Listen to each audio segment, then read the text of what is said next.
Hey, all, it's KR, King of D&D Homebrew, talking today about the unexpected turn that can occur at different aspects of your campaign. Where the situation is such that suddenly everything goes in a different direction than you as the GM had thought, and you're adapting to that new situation.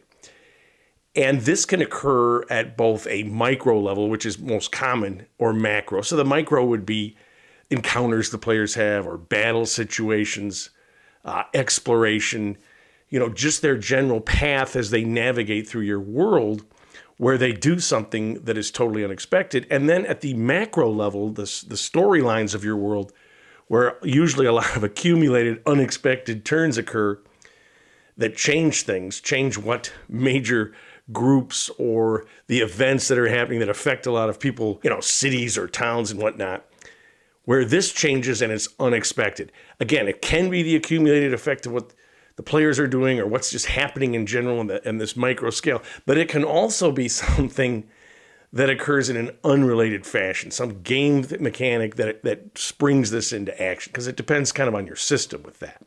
And of course, I mentioned the players because they are, a primary motivator of unexpected twists in the campaign, right? When they make actions, and when they do so, unexpected twists and turns by the players don't have to make sense, because it's the players. They're human beings, just like in the real world. Maybe if you could trace back everything to have some deterministic thing, and that's why Person X did that.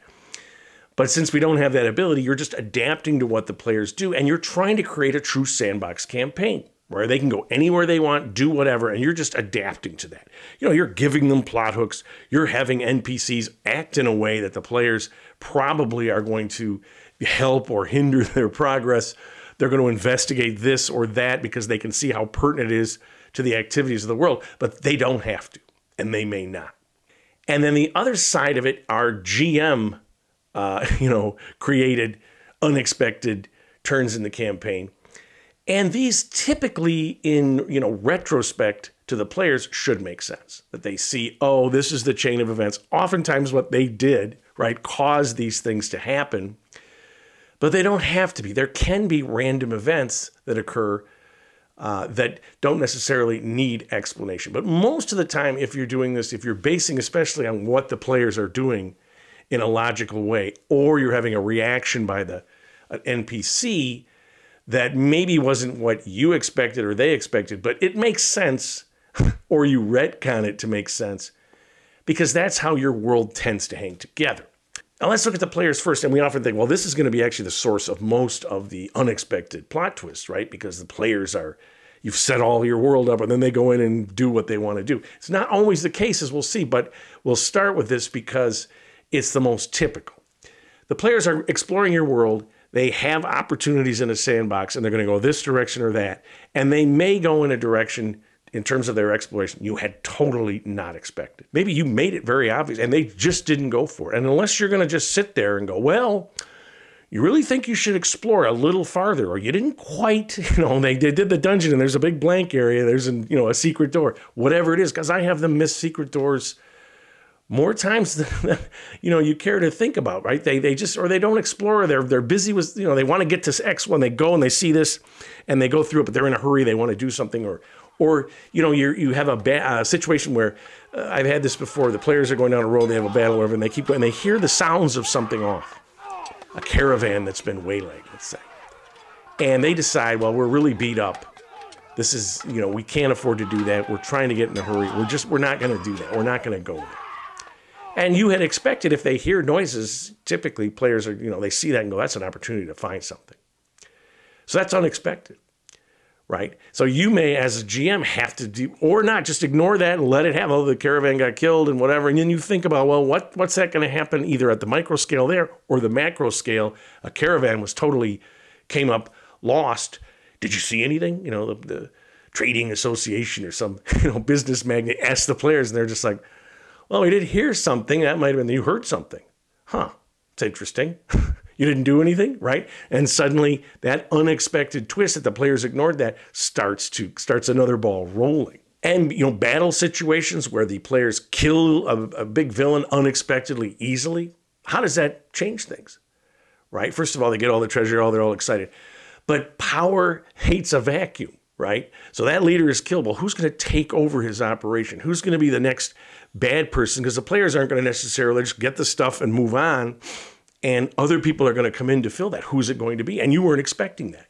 And of course, players make mistakes, right? They miss things. They don't plan their strategy well, and they get defeated. Let's say they escape just the skin of their teeth, their lives, but the village they were protecting is ravaged and burned down. Because if you're running a sandbox in which the world starts rolling when the players start, every time they interact with something, those things start moving independently of the players, their actions, their especially unexpected ones, are going to really influence things. If they go along and just, first of all, if you're railroading, nothing's going to change, right? But that's not what a sandbox is.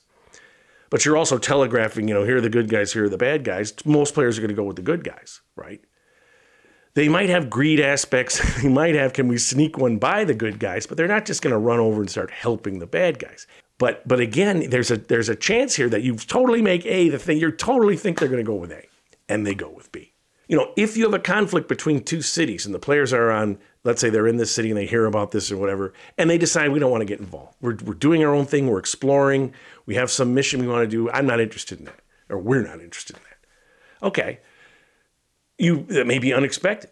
So you go, okay, well, what would happen in this trade war? Which side was going to win, right? You're going to make that decision based on what the players have decided. And it can also, if the players' town loses this trade war or a general war, players come back and their establishments have been, seized or something, their own investments. I mean, there can be all sorts of repercussions. And of course, the other side is when you decide on an unexpected turn in your campaign.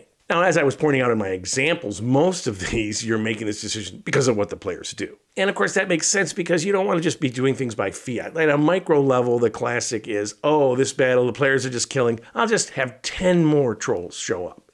We'll see how they like that. Well, that's an unexpected twist that's a little like, were they there? I mean, what is this about, right?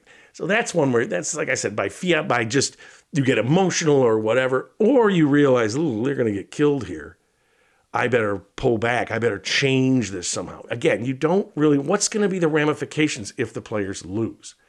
Do they run away? Or do they, have to surrender or get captured? What is that going to be? So reacting to what the players do when they do something unexpected means you're going to make an unexpected twist of your own based on what you think is the most logical outcome of that.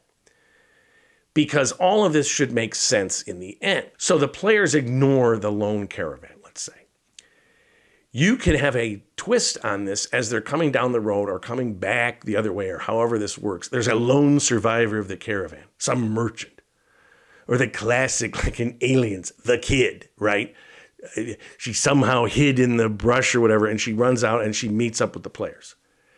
That's an unexpected, who's this? Well, I was in a caravan. Oh, that's right. We heard that, right?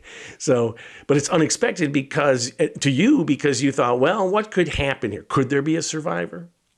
Could there be, could these items, items being found by Orcan traders, if you have that in your game, or bandit types, and the players run across that, and it's something they recognize. Because if they're involved in the world at all, maybe in the city, and you're telling them this, you recognize that sword that bandit has. As a friend of yours, he was a caravan guard, and you realize he's been missing. He was on that mission. They do a little investigating. That was unexpected. A friend of theirs was killed, and they find out more about there's these bandits that have set up shop, and they're raiding on caravans. And again, you hadn't planned on this at all. It's unexpected, but it came out of the players ignoring the caravan. Now, depending on the game system you have, you can also have unexpected twists that are either built into the system. You have complications or, systems where you have meta currency where you can cause something that was unexpected to occur in an encounter situation or battle or whatnot. You can also use randomizers to create these situations. Or you can have randomizers if you're rolling for things like reactions. So I had these players that they went into this elven forest. They were trying to get allies for this big climactic battle. And these elves had been isolated in this forest. And they went in there and they made this big negotiation. And I rolled for that in terms of the players making this pitch. And I rolled a 1. So the player's attempt was not good. So the elves said, we're not doing it. They were totally, in fact, they said, you know what, we don't like outsiders, and we allowed you in to make your pitch, but now you must leave, and they escorted them out. Now, I could have thought, well, wait a minute now. Just because I rolled this one, this shouldn't happen. So there'd be, you know, other elves, you know, maybe this is the elven leader, but maybe, you know, underlings or their children or, you know, whoever in this elven forest would say, hold on here, just because you had a bad reaction, we listened and we actually have other motives, right? And the reason for this is it makes sense for them to ally with all these people in these villages and towns against some evil force, you know, coming from the east, as it were. So why are you just going to let one roll affect all this? It doesn't make sense, right? And I know how people run that way. I actually like it when I get that kind of roll because it forces me to think outside my narrative box, right? Outside the, oh, well, this wouldn't happen or that. Well, guess what? It did. They rolled it. I mean, I'm rolling for them at a 1. They didn't do well. And so now I've got to figure out what would happen here. Would there be someone that would rise up and say, hold on? Or not? This person, wise ruler, just decided, I don't like the way these guys are presenting this to me. I'm not doing it. I have to worry about my whole community here. So I like it when the dice give me that sort of challenge. I've got to think about now what's going to happen. They go back. They didn't get the elves. This macro thing is going to happen. This war. Is that pivotal? They didn't get the elf support? Does it change things? Does it change how the communities feel about the players? Again, one bad roll, suddenly everyone hates them. I know that might be a little much. I mean, you're saying what is in the confines of this roll is just for the elves. But not getting their support does have some effects. It's an unexpected twist. And the final thing I will say about these unexpected twists, don't be afraid of them. Don't, the railroading the players when they do things you have no idea. Just run with it. Just adapt to it. And if you're going to use random events or you're going to use dice to determine things or you have some meta currency, you want to just roll with it. It's part of the fun of playing this game. It's an organic process, the story that develops in an RPG setting. Players' activities, or when you have die rolls for different, skill checks or, successes or failures or anything like that, well, you're going to get some that are unexpected. They're going to roll once. I don't necessarily like critical fails to be a total disaster, but a 1's a 1. I mean, something might happen if you roll that. And our tendency when we don't want to do that is, well, this would be so ridiculous that it just wouldn't happen. Well, ridiculous things do happen. That's why they're unexpected. And a shout out to my various Patreon supporters. Thank you so much. This week, I'm going to have a map for my Knight supporters. Not only is it a map that I've used in my campaign, but I'm going to show you a copy of this to give you some ideas about how you might use some of the geographic features on this map. My Duke supporters will get the map, plus a video. This week, I'm going to be talking about what some people call imposter syndrome, or what they fear that they're not good enough, because being a GM is a tough thing. We sometimes have situations that don't go well, a session that doesn't go well, and we start to think, I can't do this, I'm not doing this well. And it's just kind of going through that, what I think that means, my own experiences with it, try to help you, if you've at all had that feeling, to analyze that and come out of that in a positive way. And so, of course, if you like my channel, please subscribe, leave some comments. Love to hear about unexpected twists you've had in your campaign. But most importantly, my friends, keep playing an RPG game, whichever one you choose, and tell somebody else about it.